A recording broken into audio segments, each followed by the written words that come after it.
મહુવા શહેરમાં પવન સાથે વરસાદ વરસતાની સાથે જ રોડો ભીના થઈ ગયા છે.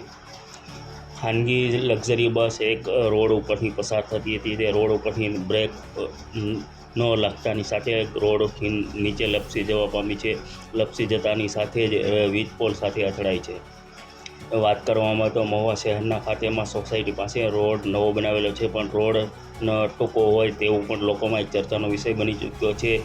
તે આ રોડ ઉપર અવારનવાર એક્સિડન્ટો થવાના વારંવાર દ્રશ્યો સામે આવી રહ્યા છે. રોડની બંને સાઈડે જે હજી માટીકામ પૂરણ કરવામાં નથી એવું, ત્યારે એક બાજુ ખાઈ જેવા દ્રશ્યો પણ હોય છે. ત્યારે મહુવા શહેરના ફાતેમા સોસાયટીની અંદર આજ રોજ સવારે 9:30 કલાકે એક ખાનગી લક્ઝરી બસ જતી હતી. તે દરમિયાન બ્રેક લાગી ન લાગી તેના કારણે જે ખાનગી લક્ઝરી બસ જે રોડથી નીચે ઉતરી જવા પામી છે, તે રોડની નીચે ઉતરી જતાની સાથે જે રોડ ઉપર જે વીજ પોલ હતા, વીજ પોલની સાથે અથડાઈ છે. જોકે સદનસીબે કોઈ જાનહાની થવા પામી નથી, પણ આમ તંત્રની બેદરકારી હોય તેવું પણ લાગી રહ્યું છે, કારણ કે રોડની બંને સાઈડ માટી નાખીને સમથળ કરવાનું હોય છે, પણ હજી સુધીમાં કોઈ પણ પ્રકારની કાર્યવાહી નથી થઈ.